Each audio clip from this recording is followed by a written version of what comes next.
Hey, Hi, it's Tash and Carly, and you're listening to Motherhood, not as we planned. So get comfy, grab a cup of tea, Or a glass of wine, and let's start talking about all the things too many of us avoid discussing. Hi guys, and welcome back to another episode of Motherhood, Not As We Planned. Should do a little weekly catch up. Yes, I mean, I have nothing to report. That's fine. There's some weeks are like that. Yeah, I'm just riding my wave. Right. Yeah, that's all I have to report. On to you. I mean, the last weekend, what did I do? I had the kids at the weekend. We went to the pantomime, but now Milo keeps asking if the bad man's going to come into our house. Oh, God. And he said it at nursery yesterday, and they had to ask me, they were talking about, bad man. So I said, if he says about a bad man coming to our house, that's nothing to worry about. It's the pantomime. Yeah, other than that, what's to report? Do you know what? Talking of like pantomimes and shows, I did actually take Blake and Ivy to Frozen. How was it? So it was their first West End show, and they just couldn't grasp before they saw it that it wasn't like A film. They kept saying like, "Oh, is it the real people?" And I thought, do you know what?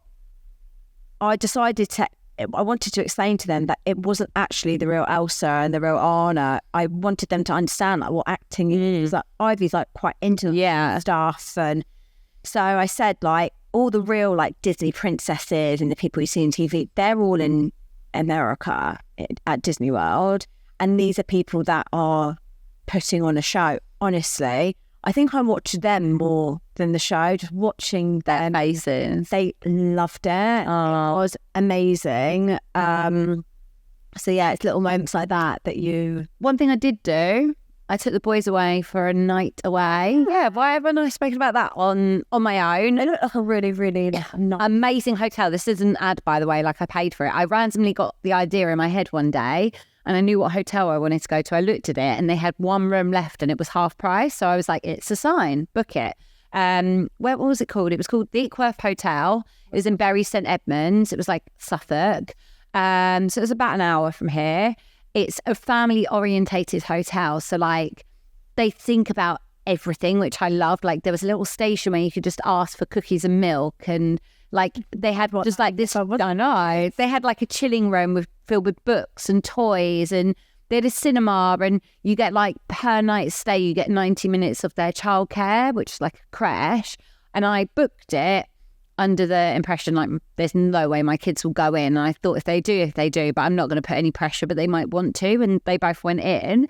And then I was like sat there like, what am I meant to do? And I really missed them, and I nearly went and took them out because I was going to book a massage, and they were fully booked because I didn't book it because I didn't know if my kids would go. So it's a bit of But they've got an amazing pool there. We spent loads of time in the pool. They're just so good with kids there. And like, I think the danger with that sometimes is you book stuff like that, but you don't necessarily enjoy it. You do it more for your kids. But I genuinely had like the best time with them. We called it our mini holiday, and the boys haven't stopped talking about it. So yeah, go and check them out. They were, I think they're owned by like a brand called like Luxury Family Hotels or something. They have a few all over the country, but really, really good. Proud of myself for just doing stuff that makes me scared. Yeah, so I love that. It looked really cute. So yeah, we're going to delve into some emails and just things that you guys have sent us because we're quite behind on them. And we've got loads. Yeah, so let's go into it and find some that we can go through. So this one is called Husband's Member of Staff Turns Out to Be His Girlfriend. Oh. Hi ladies, I've recently come across your podcast after a truly horrific 5 weeks. 4 weeks before Christmas, whilst waiting to put our tree up with our little girl, my husband decided to end our marriage of 5.5 years and relationship of 9.5 years with our 2-year-old sat on my lap. It came as a complete shock to me and my whole world fell apart. I loved this man. I always gave him my all and was totally devoted to him. He suffered with mental health for 12 months, so I initially thought it's going to be okay. I suggested marriage counselling and kept very calm about the situation. Naturally, though, my heart was broken that it felt it was the right time to do this with our daughter listening. This came as a complete shock to me, as although life was hectic, I thought we were strong. We'd been talking about future plans for holidays just days before. He told me earlier on in the week how he was missing me during the day, etc., so it was a huge shock. I asked him why. He said that he wasn't happy with me anymore, but he also wasn't happy in our marriage and that I couldn't have done any more. It was him. I asked him to look me in the eyes and tell me if there was somebody else. Did he want somebody else, or had he made a mistake? He looked me in the eye and said no. I stupidly believed him. He said he will move out but continue to support the household financially, and he wanted a normal Christmas for the sake of our daughter. He wants to co-parent well. He said I deserve better. Damn right I do. Over the next 2 weeks I cried a lot, but I also accepted that people can fall out of love. However, his new routine of repeated late nights out with 2 to 3 a.m. returns and general change in attitude started to make me realise there was more to this. To my horror, I found his iPad search history, which is links to his phone, that was sat looking for gifts for his girlfriend whilst taking care of our daughter.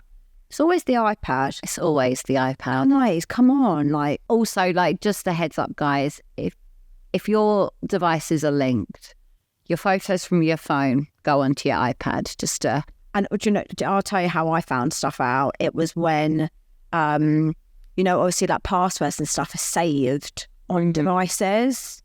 So even if you log out of things, all you need to do is like, when like all your passwords. Yeah. So a tablet was left at home and I could just log straight back into everything.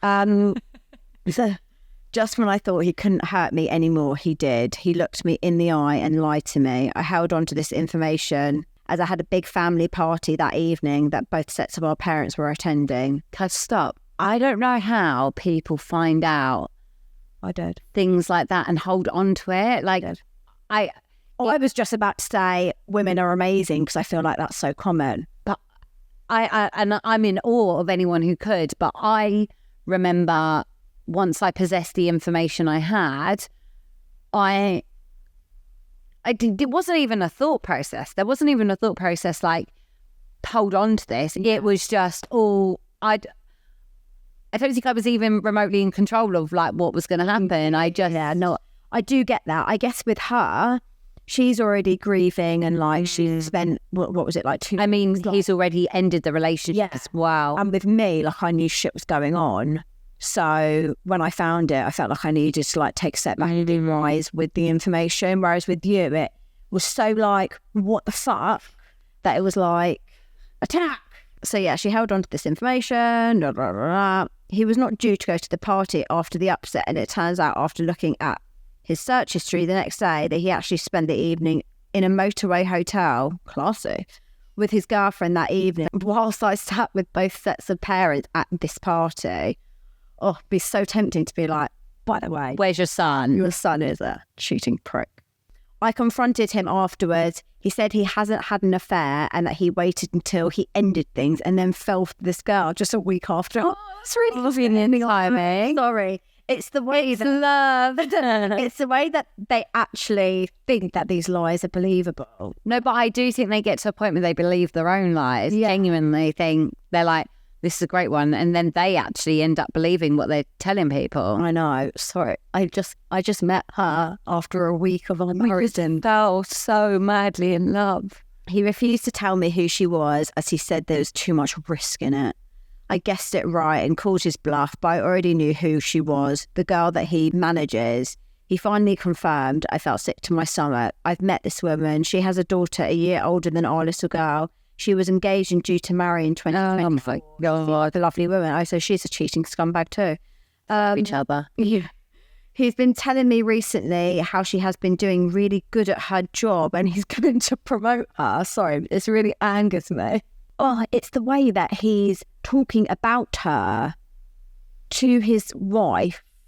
Well, it's just, it's messed up. It's like, these men, they're pigs. I can't believe that he's been having an affair with his employee. What's worse is if their affair is discovered at work, he would be instantly dismissed. Ding, ding, ding, ding, ding. Light bulb. I checked his work policy and it's correct. Since discovering this, he has turned on me and is now blackmailing me. What? He's saying if I discuss this with anybody at his work, we will lose our home, as without his income, we cannot make our mortgage payment. I can't believe that my husband has risked our family home and returned to sleep on our sofa after spending the night with this woman. He has since become worse. Over Christmas, he was vile towards me behind closed doors. He is now thriving on the enjoyment of his affair and leaving me wondering what time he will return to our family home, as he's not found anywhere to rent due to Christmas. Do you know what aggravates me more than anything in life? When the person that does wrong then gloats and is abusive verbally and everything to the person that he hurt. Like, that speaks volumes about that person. You've got to almost pity the person that is then going to be with that person and feel sorry for them that they're so miserable in their own life. It baffles me. I agree. The person that's done wrong is then the one who's angry. Yeah, like they've been hurt. Like, are you insane? Are you insane? I've asked him to leave numerous times and he will not, until he has a home to go to. He is repeatedly letting our daughter down and just fits her around his new life. She is constantly asking where daddy is, and it breaks my heart. I feel like he is purposely trying to spite me to make me angry, which would take away some of his guilt. I've since discovered the day he ended our marriage, he called his girlfriend just 15 minutes after I left to go to my parents for headspace. He is a compulsive liar. He is covering his tracks and hiding his disgusting reputation from work and getting away with it. I found the girlfriend's ex-fiance online, and my husband has been threatening me, telling me that if I speak to this man, the house will be lost and it's on me because her ex will report it to their work. I'm struggling so much to understand. I'm questioning any judgments I have ever made in my life because honestly, my husband seemed like the most respectful and loyal man I've ever known. Both families are in utter shock. He's now playing the victim card, obviously, with his family. I'm really struggling to keep going. Most days I don't want to live anymore, but I have to for my amazing daughter. I'm worried about my daughter's future with this woman and her daughter in it, and I need advice on how to pull myself together and get over this. I've never been broken like this. I've lost my husband, my best friend, and the person I trusted most. I never wanted him back, even if he started his new life with her, but it doesn't help take the pain away. Apologies for the lengthy email. Many thanks. I think you are both incredible. Without saying too much, a lot of that story rang very true to home for me. Like, a lot. And one thing I will say that's helped me, because some of the things you're worrying about and are hurting you, I felt all of those things as well. And one thing you've got to understand is, firstly, is accepting that this person you're now dealing with isn't the person you fell in love with. Mm-hmm. The person you loved doesn't actually exist anymore. And that's sad. But I think once you make that differentiation between, oh, I loved him so much, how could he do this to me? He's not the same person, because that same person wouldn't have done that to you. And I think a lot of the anger on his part, from what I'm assuming, comes from the fact you've not like begged to get back with him. You've held your own ground. You're kind of, I don't know, getting on with things. A lot of that, I think, as well, like the fact he's like threatening you with certain things about losing the home, from me looking in and obviously trying to look, I'm not going to say too much, but I've been through a lot of this. And I think that is his element of still holding some control over the relationship. He is in control. He's panicking. He's like, shit, work might know. Shit, her husband might know. That's going to ruin my little perfect situation. And he's trying to scare you. Now, what I will say from experience is, whilst in your head, you would love to get one over on him and tell work. You would love to be able to tell the other person. Ultimately, that's not going to change what's been done. Mm-hmm. And it's not going to change. It's not going to make things easier for you. It's not going to take away the pain. But actually, in theory, although obviously it's so wrong that he's threatening you, what he's saying is correct. Him losing his job could potentially jeopardise the house that he is currently allowing you. I mean, allowing is the wrong word, because it's your home together and you would never be put out on the street legally. But yeah, you would sort of be slightly cutting off your nose, wouldn't you? I just think you need to think, what would you actually get from doing those things? Is it just a sense of justice for you? It would be a short term. Because trust me, even doing things to get some kind of justice doesn't take away the pain, doesn't take away the shit of the situation. It doesn't take away the fact you're now, sorry, this is like really like blunt, but it doesn't take away the fact you're now a single parent and doing it on your own. It doesn't take away the fact you're going to have to co-parent with this person. It doesn't actually change a lot. And look, it's taken me to experience some of those things to realise, like, does it actually matter? It only bring you down to his level, won't it? I just don't think... I think a lot of things have been revealed. He has shown himself for who he is and what he is. The fact, I mean, she's a cheat. He's a cheat. You should be safe in the knowledge, knowing like you're far away from him. You're never going to go back to him, be under his control as such to some degree. I just think it's a lucky escape. I know it's hard to see it right now. And I know that it's what everyone does when they break up with someone, even if they've done wrong. You sit there fantasizing over all the good stuff. Make that list, the benefits of not being with him. Remind yourself of those things. And I promise you, it may not feel like it now, but you are going to look back one day and be grateful that you're not with someone like that, because you don't deserve it. Your daughter doesn't deserve it. And I know you're sitting there worrying about, oh, I'm worried for my daughter, like being surrounded by this woman. Don't think that far ahead, because they probably won't even last. But as well, I would also say, like, try not to engage with him as much as possible. Like, you don't need to converse with him about what's been and done. Like, it's what's been and done now. And I think if you try and keep your communication to literally just talking about your child, the arrangements for your child, I think sometimes having to take that step back away from like I've hit points where I'm like, why am I going around in circles ruminating about, well, this must have happened, well, this, and then tracking things back even further. You end up just sending yourself mental, like, because then you end up like looking back in your relationship and thinking, well, that happened during this point and I thought we were really happy here, and it's not a good place to be. I just feel like there's no good to come from it. You know what you know now, and you have to try and move forwards in some way. And I think stepping back and holding your boundaries in terms of what you speak to him about, just don't speak to him about it anymore. I think it's always quite good to try and seek some sort of like help in regards to like therapy. I like the title of this one. So the subject is sometimes what doesn't work out for you, in fact, works out for you. Like it. I hope you see this and decide to share so that other women can hear that there really is light at the end of the tunnel. We like stories like this. We do.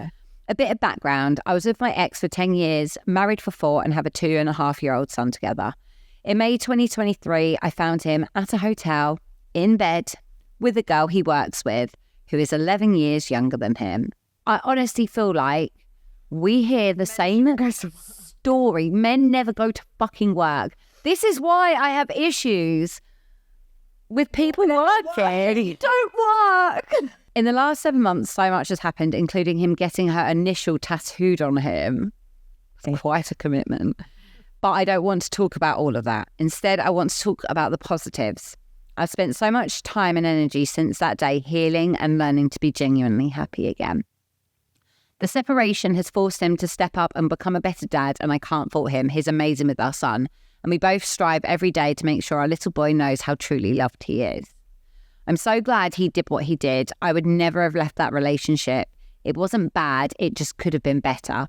He never put me down, he just doesn't lift me up. And so now I'm excited for the opportunity to start again. I've dated a few men since becoming single. I don't want breadcrumbs anymore. I want the whole damn bakery. Love that. Yeah. I've realised what it feels like to be made to feel beautiful, and I'm really enjoying being spoiled and learning my worth. Don't get me wrong, I know co-parenting will always have its challenges along the way, and I know the legal stuff is going to be hard to navigate. But on those tough days, I will remind myself of the happier days, because I deserve so much more than what I had before, and life is too bloody short. Keep doing what you're doing, ladies. You are helping so many of us. Thank you. I completely agree. Like, the relationship, my marriage I was in before, I haven't been happy for some time. But again, it's what we've said before. It was never bad enough to leave. And also, I'm one of those people, like when I got married forever, and whatever that came with, other than a few things.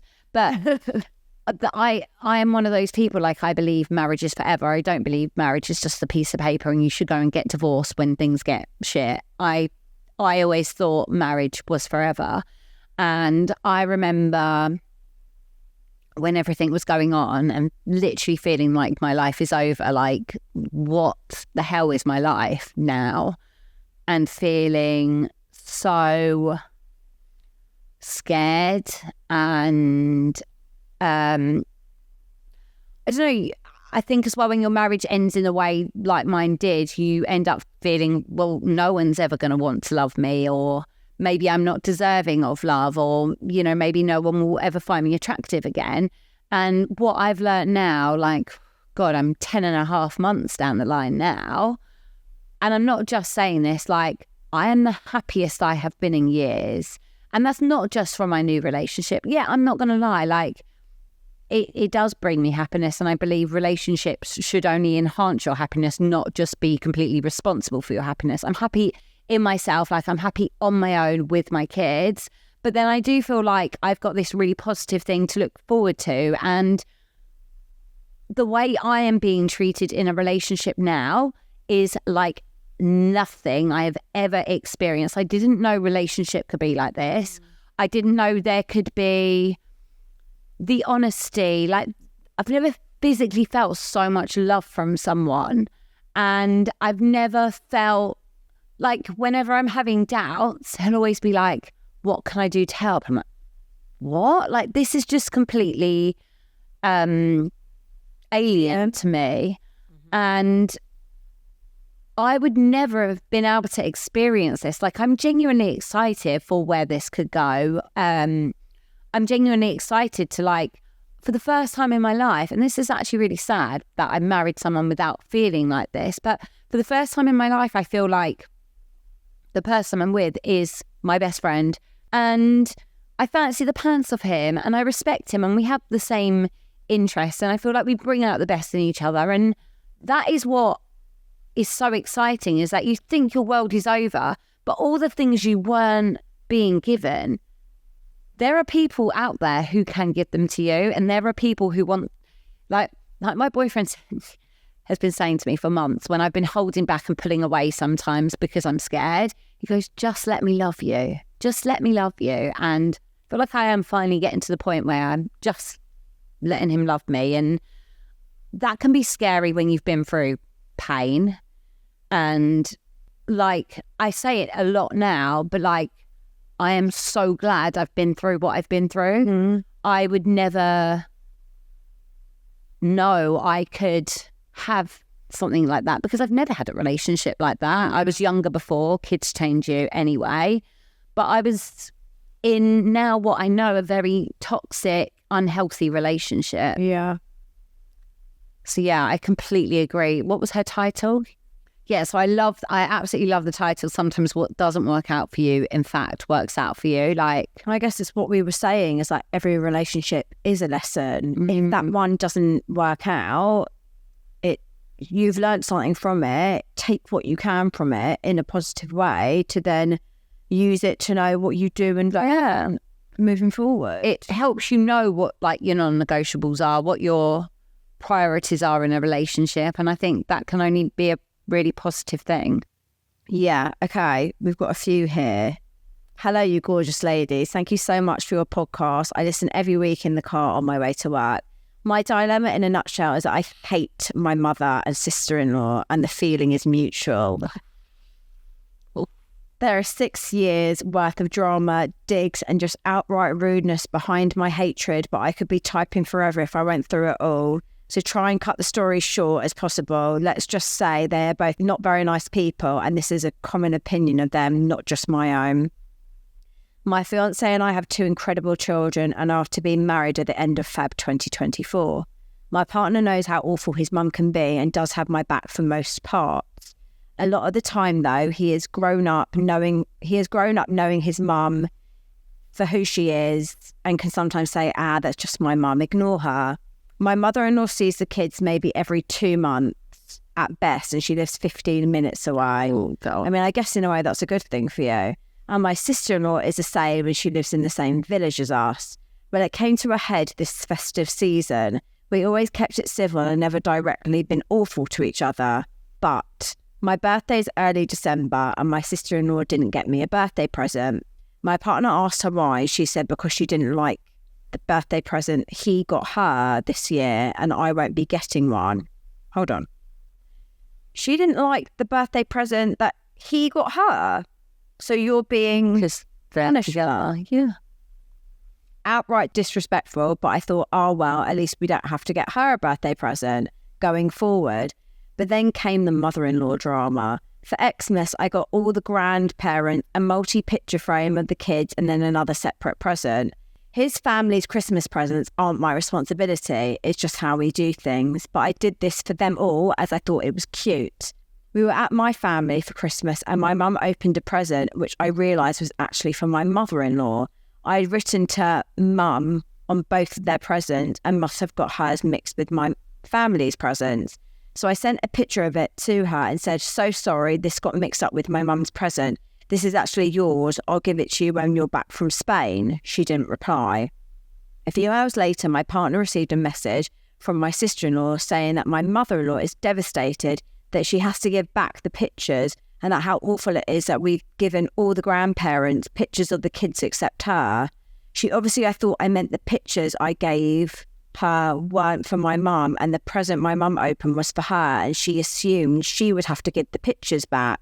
So all of the Christmas day, and myself and my partner tried ringing and messaging her several times to clarify that this isn't the case and she'd misread my message. We had no reply. 2 days later, she messaged my partner saying how devastated she is that she had to give the pictures back. He then messaged back to say, well, if you had bothered to answer the phone, we would have been able to tell you you'd got it wrong.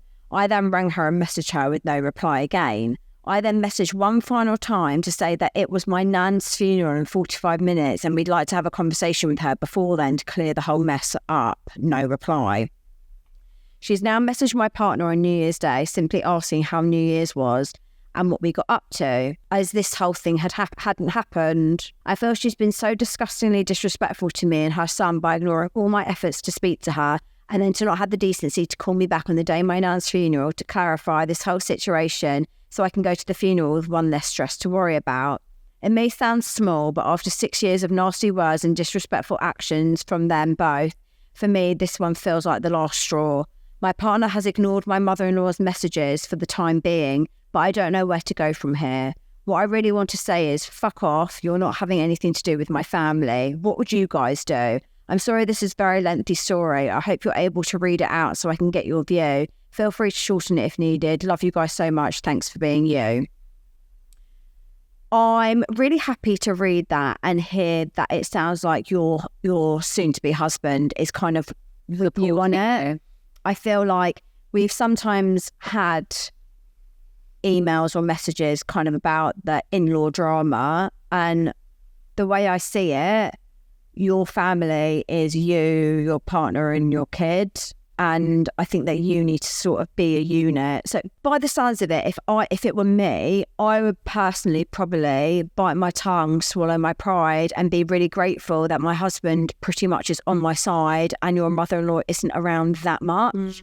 I think if she was one of those people that was always there, turning up uninvited, getting all busy, then it would be much harder and something would need to be addressed. But I think by the sounds of it, the amount of time that maybe she is around, I would try to be the bigger person. It's about like managing your expectations. I think if you know, like, look, at the end of the day, I think you can hold your head up high, like you've tried to resolve it in a respectful way.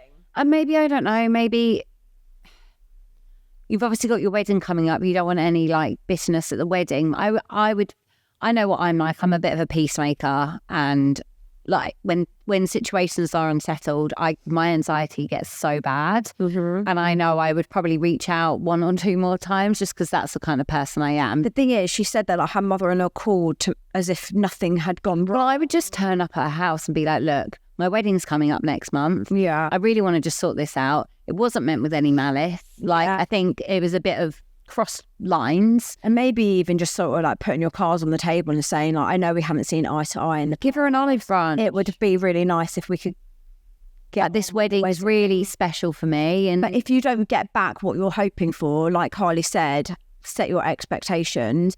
Don't let them ruin. No, and then you just have to know, like, look, you have done everything you could do. You've held yourself well. You've reached out. And I think when you've got that knowledge that you've carried yourself in the right way, sometimes you've just got to take a step back and be like, right, well, these are my expectations of this. You know, I limit my contact with her anyway. I don't see her that much anyway. And, you know, on days where she is around my kids or around my partner, I just have to put on a happy face, and it's what it is. I think sometimes you have to do those things. Yeah. Red flags galore. Red flag, red flag, red flag, red flag. Hi, ladies. Hope you are well. I just wanted to say a massive thank you for your podcast. It's so nice to listen to something you can relate to and not feel so alone. Sorry if this is a long one. Even if you don't read it, hopefully by writing it, it'll be therapeutic for me. Writing is everything, guys. I don't have the best track record with boyfriends, but when I met him, he seemed to be different to the others. More stable, a little bit older, etc. Boy, was I wrong. I'd say it started off okay, but looking back, it didn't. He would always prioritise his friends, and once he even worked out how many days we had spent together and said he needed to have the same amount of time with his friends. That's weird. Red flag, she's written. I felt like I was his hangover girlfriend, as it seemed to be the only time I would see him was when he was hungover. We would arrange a time to meet, and it would get later and later as he would be drinking with his friends instead of meeting up with me. Don't get me wrong, we had some fun times, nice holidays, but I'd always be the one going home on my own after a night out, as he never wanted to leave. Sorry, I find that weird. If my boyfriend didn't come back with me, I'd be like, okay, bye. Yeah. That's weird. That's red flag. I'm getting the gist now. Sorry. He never wanted to leave where we were in case he missed out on something. That's like Sounds so immature. and insecure. Immature, like FOMO from... Oh, FOMO, the lads might go fucking crazy. I don't know where that accent came from. I don't think he speaks like that. Anyway. That's nonsense, that's fucking lads, mate. Don't want to miss a bit. Right. I had to attend a hospital appointment in which I required a procedure, but he wouldn't come with me, as said he had to play football and couldn't possibly miss it. Sorry, this guy is just... Lad alert. What a lad. He's fucking annoying. Can't miss a footy, babe. Sorry, I'm not... doing with the lads. What is... Yeah. He also employed a girl at work. He owns his own business that absolutely hated me. That absolutely hated me. And to this day, she still doesn't know why she does. Mm-hmm. Which put a real strain on our relationship. We ended up splitting up for a few months. Getting back together, I thought we had changed. We ended up buying a house together, although the day we were due to move in, we had moving vans booked, etc. Don't tell me he needed to see the lads. He said he had to go watch the football and wanted me to move by myself. Sorry, mate. Yeah, I hate him. So, babe, you get the moving van. I just gotta go watch the footy. Are you joking me? Great. Sorry, he sounds like an absolute buffoon. I had to compromise and say, at least get the stuff to the new house and then go off and watch football. You were far too nice. I'd be like, you are having a laugh. Sorry. I give up on him. We then decided to plan for a baby. I got pregnant after a few months of trying, but sadly ended in a miscarriage at 9 weeks. Devastated is an understatement. I opted for a natural miscarriage, which resulted in the most agonising pain. I begged him to stay home with me during that time, but he insisted on going out with his friends. He is a prick. I hate him. He is a bad egg. Get rid. He then called me at 2 a.m. drunk to pick him up. Red flag, red flag, red flag, red fucking flag. No, sorry. I don't know how anyone would actually have the fucking cheek that's winding me up. Sorry. I had counselling for my miscarriage, which also helped me see the issues in our relationship. And miraculously, I ended up getting pregnant again after 5 weeks after my miscarriage. This didn't give us the time we needed to fix the issues in our relationship. Once our beautiful boy arrived, he did carry on with his going out ways. So I had to have a conversation with him about cutting down on going out. He would come home from work at lunchtimes, cook lunch in front of me and not even offer me any whilst I was sat on the sofa with our tiny baby boy. Girl, you deserve so much better than this absolute Waste of space. waste of freaking air. That's actually winding me up. I got criticised by him and his family for my bedtime routines, etc. I like a routine as I feel like babies get used to it and it helps them settle. I didn't get the help and support I needed. I got diagnosed with postnatal depression when my son was over a year old. I don't believe it was postnatal depression, but definitely was a depression. I didn't tell him about it as he would always be spiteful and throw things like that in my face. Whenever he would go out with his friend, he would get so drunk he couldn't even get inside the front door. He would ring the doorbell or bang on the door, whatever the time. This was a real issue, but he would always apologise and it would happen again and again. Fast forward a few years, we're supposed to get married in September 2020, but due to COVID, our wedding was delayed until the following year. It was a tough time and started to highlight a lot of our differences. But after all the stress of everything COVID related, we finally got married in September 2021. We went on a few holidays with my parents over the years and they had noticed how selfish he was and how I seemed to be the one doing everything with our son, whilst he would do whatever he wanted. Highlighted a lot during our wedding as we got married abroad and shared a villa with my parents. Without realising, I was actually pregnant with our second son during our wedding. We didn't have sex that much after the birth of my first son, as he told me it felt different. That coupled with no support and how I was feeling led to a massive drop in our intimacy. I'm sorry, this man is actually making me want to punch something. Don't punch me. I won't punch. But do you know what I mean? I'm He's an absolute currently speechless. heck. You've tolerated a hell of a lot, girl. So getting pregnant so soon around our wedding was a bit of a downer for him, as he thought we would be trying for a while and having lots of sex. Due to bleeding that I tend to have when pregnant and the trauma of my miscarriage, we don't have sex when I'm pregnant. My pregnancies are never straightforward, but that's another conversation. So always a very anxious and stressful time. I always feel relieved when the babies are born, as you feel you can help them more when they're in your arms. Before I told him I was pregnant, I asked him to get counselling to see a life coach, as we couldn't go through what I did with our first, with the second baby. He did go, but it was very short-lived. Even during the birth, he slept through most of it. The midwives even said, "Shall we wake him up now? Can we put him in the bin, please?" I don't even know if I carry on reading. This man is just not okay. But thankfully, my mum was there to support this time. Our second son was born. This time I had absolutely zero support from him. He slept downstairs for a whole year, so he didn't get woken up. He didn't once offer to get up in the night, not even on a weekend. We went on holiday over our second son's first birthday and it was horrendous. He didn't understand why he couldn't sit and relax. We have a 5-year-old and a 1-year-old.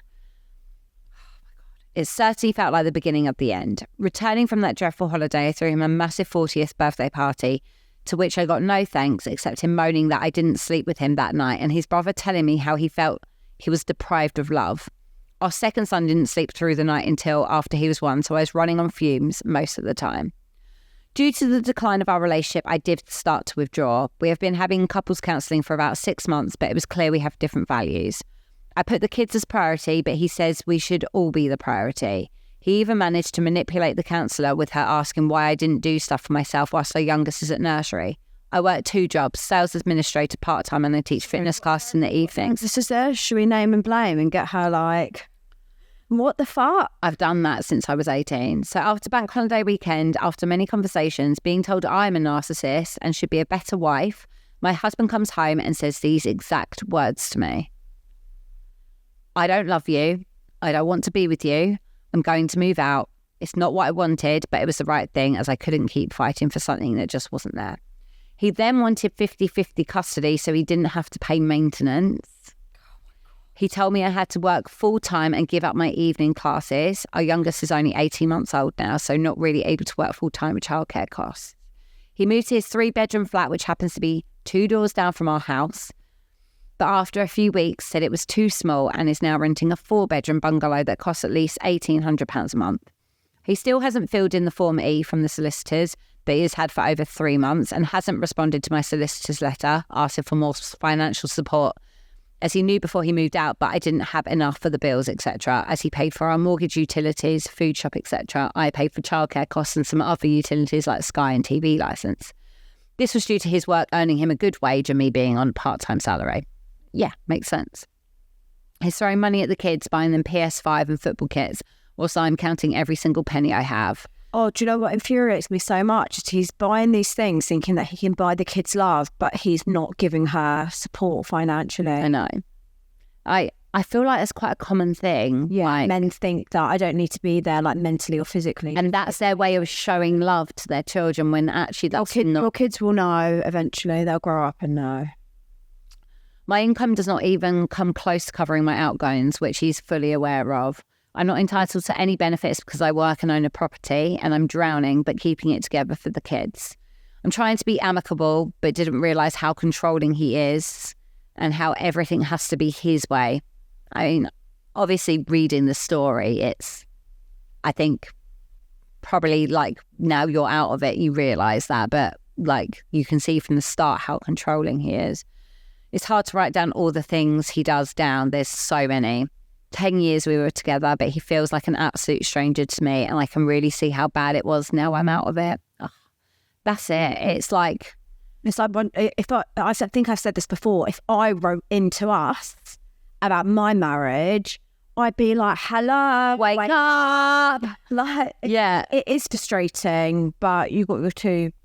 On the plus side, my children are happy. Yeah. They're young enough to see this as a novelty, having 2 rooms, 2 houses, etc. Although my 18-month-old is struggling with being away from me. As heartbreaking as it is being apart from them, as I was the parent with them all the time, I am able to recharge my batteries whilst they are gone and start doing stuff for me. Finding the positive. It has shown me exactly what I don't want in a relationship going forwards. But as this only happened end of August, beginning of September, I'm not ready to even think about starting a new relationship yet. But it's nice seeing that maybe someday I'll be with someone that is supportive. I don't think I've ever asked too much to be supportive, for him to be less selfish and to feel listened to. You're not asking too much. You're not. For the bare minimum. That is bare minimum. Yeah. You should be getting that as the absolute minimum. Do you know what winds me up more than anything? Do you know what makes for a good dad? Respecting the mum. It's like what you always say, like you have to love your children more than you hate your ex. Yeah.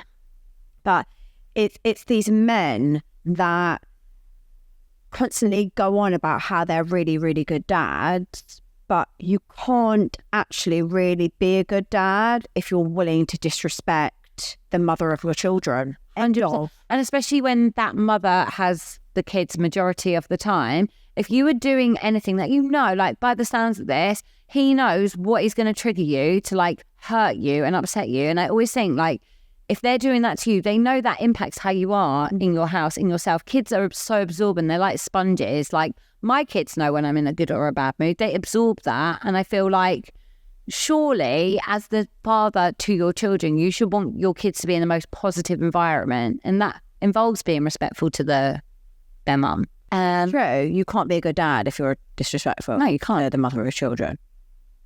Now I've read this email back. It probably doesn't sound that bad. I beg to differ. Are we listening to the same email? This sounds fucking awful. I'm sorry. My language. Very compassionate. I'm sorry. I think it probably sounds even worse. I reckon you're going to hear this episode and be so grateful that you're not with him anymore. And be like, God, it was bad. I did tolerate a hell of a lot of shit. Yeah. But perhaps I can't express exactly what it's like living like the way I have been. I've had some counselling through my work, which was brilliant. She pointed out I don't have any narcissistic traits, which did help me feel reassured. I'm sorry. Oh, I can tell you don't. Like, that is him. And it's really winding me up. He's controlling you. He's manipulating me. This is what some of these men do. They try and make you feel like you are the problem. They try and shift the blame onto you and make you feel like you're a shit person. You're this person who is so problematic. It's not. He's just transferring his issues to you. It's good that she's seeing someone. I'm really pleased. Sorry.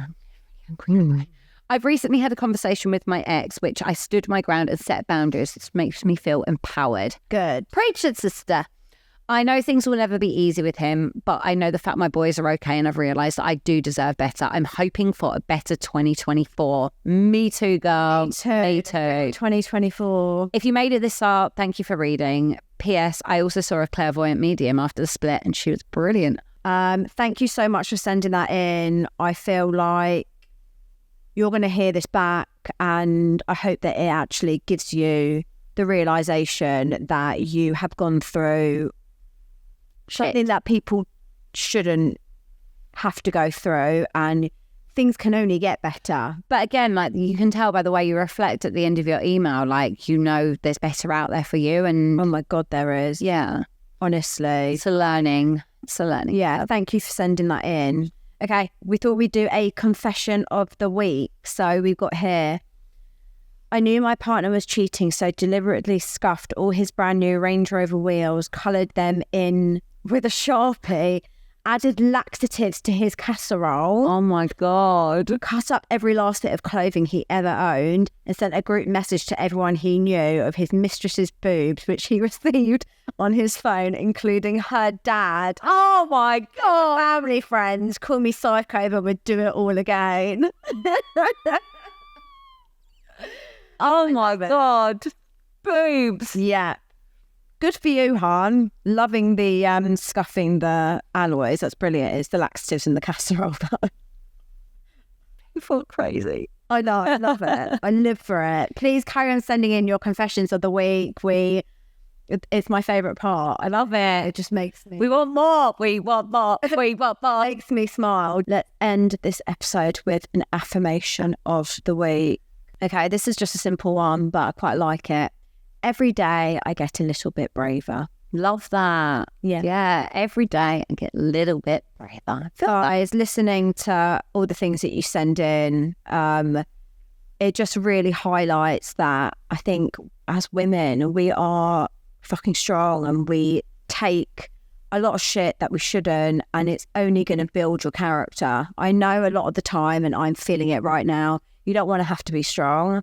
You just want to be protected and looked after, but it gets you to where you need to be. So for anyone that is struggling this week, just know that every day you get a little bit braver, a little bit stronger, and yeah, every day is a new day. So let's try and be positive, think of all the good things, spread those affirmations, and I'm also going to maybe get on my vision board this week and listen back to our vision board episode. Really good. Yeah.